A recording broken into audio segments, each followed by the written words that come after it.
Assalamualaikum warahmatullahi wabarakatuh. Selamat pagi Baraya Priangan TV. Kembali lagi bersama saya Rifda Zudia di program review atau ulas berita. Salah satu berita yang sebelumnya sudah kita ulas di redaksi Priangan TV. Yang mana di sini kita mengulas satu berita menarik yang sedang hangat-hangatnya khususnya bagi wilayah Tasikmalaya, yang mana kasus ini belum juga tuntas ya. Belum juga tuntas, ternyata masih ada gitu di Tasikmalaya. Nah, di sini ada mengenai geng motor ya. Di sini mengenai geng motor yang mana geng motor kembali berulah. Nah, di sini lagi-lagi geng motor ini terus berulah ya.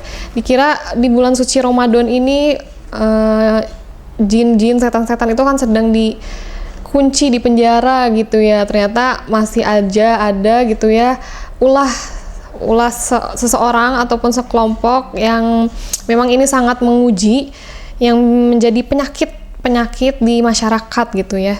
Ini pastinya sangat merugikan karena dampak yang disebabkan oleh geng motor ini tidak hanya merugikan satu orang, tapi juga keresahan masyarakat juga diuji gitu ya dengan adanya geng motor ini.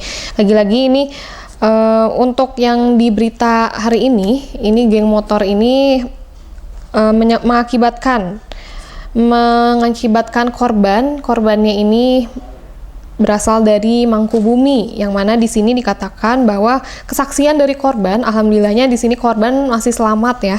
Di sini Anggi menerangkan bahwa kejadian bermula pada saat dirinya tengah pulang sehabis membeli mie untuk disantap waktu sahur bersama temannya ya.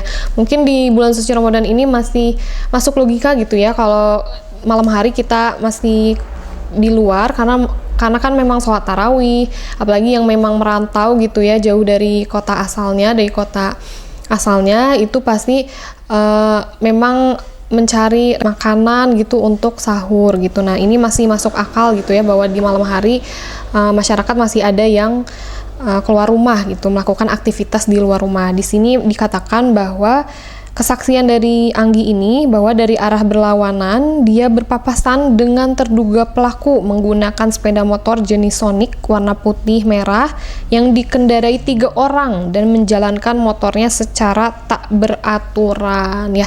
Geng motor ini sering kita ketahui gitu ya, bahwa geng motor ini tidak biasanya pasti bergerombolan gitu, yang mana dia mengajak rekan-rekannya gitu ya, rekan-rekan kriminal untuk melakukan tindakan yang sangat-sangat kejam gitu ya, tindakan yang sangat kejam. Apalagi geng motor ini sering menargetnya itu orang-orang yang tidak bersalah. Nah, ini jangan sampai gitu ya terus merajalela, menjamur kejadian-kejadian seperti ini.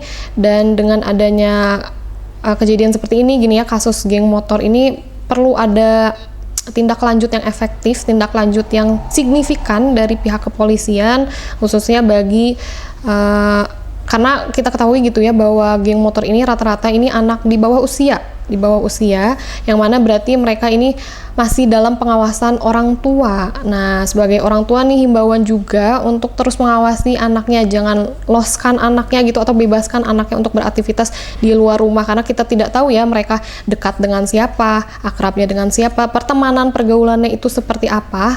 Makanya sebagai orang tua, apalagi masih di bawah usia yang masih butuh kedekatan, kehangatan dengan keluarga, itu harus diperhatikan ya. Ini himbauan bersama ya, jadi tidak hanya himbauan untuk salah satu pihak, tapi berbagai macam pihak juga harus menyoroti terkait kasus ini. Karena yang seperti kita ketahui bahwa kasus geng motor ini tidak hanya menimpa satu daerah, tapi berbagai wilayah di Indonesia, bahkan di luar juga geng motor ini kan ada gitu ya. Pastinya berarti dengan adanya kasus seperti ini ternyata ada faktor-faktor gitu yang menyebabkan kenapa tidak tuntas juga kasus geng motor ini gitu ya. Di sini dikatakan, kita masih lanjut ke berita yang sudah termuat di Harian Kabar Priangan, yang mana Anggi ini mengatakan bahwa beruntungnya lanjut dia pada saat itu dirinya tidak terjatuh, sehingga ia bersama temannya bisa langsung kabur untuk mencari bantuan. Setelah mendapat bantuan, dirinya langsung dibawa ke salah satu klinik yang berada di Jalan ABR, Kota Tasikmalaya, dan langsung dilakukan tindakan medis. Dia juga menerangkan yang menjadi korban, ternyata di sini tidak hanya Anggi gitu ya yang menjadi korban.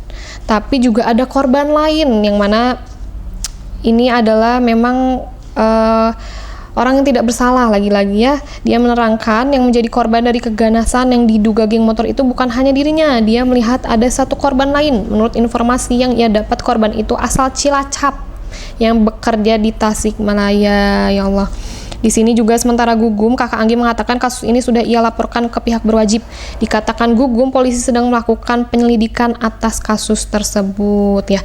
Ini juga mungkin menjadi himbauan untuk masyarakat gitu ya, jika mensinyalir atau menduga ada tindakan-tindakan atau aktivitas yang mencurigakan, itu bisa langsung dilaporkan ke pihak berwajib agar tidak menimbulkan kejadian yang lebih lanjut yang itu dapat merugikan masyarakat, khususnya masyarakat yang memang dekat dengan wilayah-wilayah kriminal gitu ya. Itu jangan sampai kita hindari hal-hal atau kejadian seperti itu. Maka cara pencegahan awalnya itu memang kita harus waspada atau langsung melaporkan ke pihak berwajib. Nah, di sini juga ada nih dari salah satu sumber bahwa terkait geng motor ini perlunya ada upaya penegakan hukum. Lagi-lagi mengenai kasus ini memang perlu adanya upaya yang lebih gitu agar tidak terjadi kasus-kasus demikian. Di sini katakan bahwa menjelaskan tindakan yang diambil oleh pihak kepolisian untuk menindak pelaku dan mencegah aksi serupa. Mungkin bisa dengan sosialisasi yang terus berlanjut, yang efektif gitu ya, agar memberikan efek jerak bagi para pelaku gitu ya. Di sini juga dikatakan bahwa membahasnya pentingnya peran serta masyarakat dalam memberikan informasi kepada pihak berwajib. Ya sudah tadi kita singgung ya, bahwa jika masyarakat baraya gitu yang melihat aktivitas yang mencurigakan itu harus segera dilaporkan ke pihak berwajib gitu ya, agar tidak menimbulkan kejadian-kejadian yang tidak kita inginkan. Nah, di sini juga ada faktor penyebabnya, yang mana faktor penyebabnya itu ada kurangnya pengawasan orang tua ya. Seperti kita ketahui bahwa pelaku geng motor ini jika kita lihat dari informasi gitu ya, informasi yang beredar, memang rata-rata itu anak di bawah usia gitu, yang mana memang masih harus dalam pengawasan orang tua. Apalagi di Ramadan ini jam luang atau jam kosong ini banyak ya, khususnya untuk anak sekolah. Nah, maka dari itu yuk kita isi dengan hal-hal positif, kegiatan-kegiatan positif yang bisa menghindari anak-anak remaja gitu dari hal-hal dari kegiatan-kegiatan yang negatif gitu ya, yang nantinya ke depannya itu bakal merugikan masyarakat gitu. Tidak hanya merugikan masyarakat sebetulnya dengan adanya anak remaja di bawah umur itu melakukan kriminal ini, karena ini juga akan merugikan masa depan dia karena mempunyai track record yang buruk gitu ya. Ketika dia sudah mungkin insaf atau sudah sembuh dari perilakunya yang buruk di masa remaja, tapi namun mempunyai track record buruk gitu, pastinya orang-orang sekitar yang mengetahui dia jadi punya kecemasan yang lebih gitu ya, trust issue dengan anak-anak yang melakukan tindakan kriminal sejak dini gitu ya.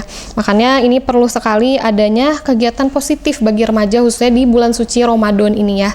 Dan selanjutnya, apa sih solusi dan pencegahan terkait kasus geng motor ini? Di sini dikatakan bahwa dari salah satu sumber, yaitu yang pertama peningkatan patroli keamanan oleh pihak kepolisian ya.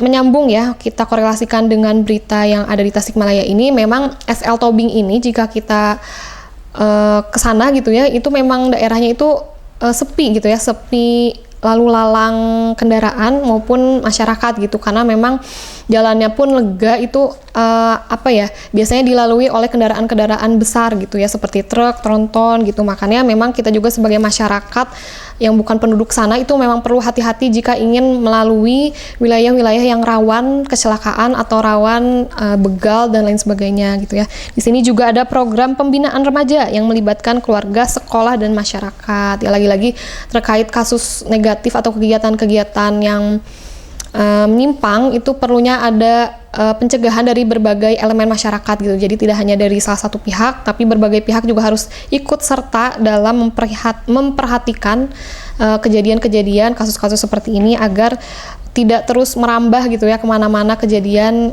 salah satunya seperti kasus geng motor ini gitu ya.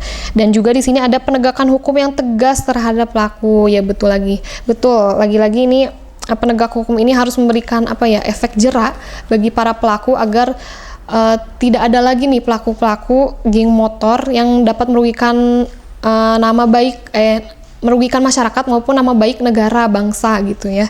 Dan yang terakhir ada meningkatkan kesadaran masyarakat tentang bahaya geng motor. Ya, ini himbauan untuk kita bersama gitu ya, bahwa karena geng motor ini biasanya pembegalan itu terjadi di dini hari gitu ya, makanya kita sebagai masyarakat perlu was-was jika ingin beraktivitas di luar rumah. Kita doakan juga semoga kota Tasikmalaya nih yang dikenal sebagai kota santri itu bersih gitu ya, clear, steril dari kasus-kasus geng motor yang mana itu merupakan tindakan kriminal yang sangat merugikan gitu ya.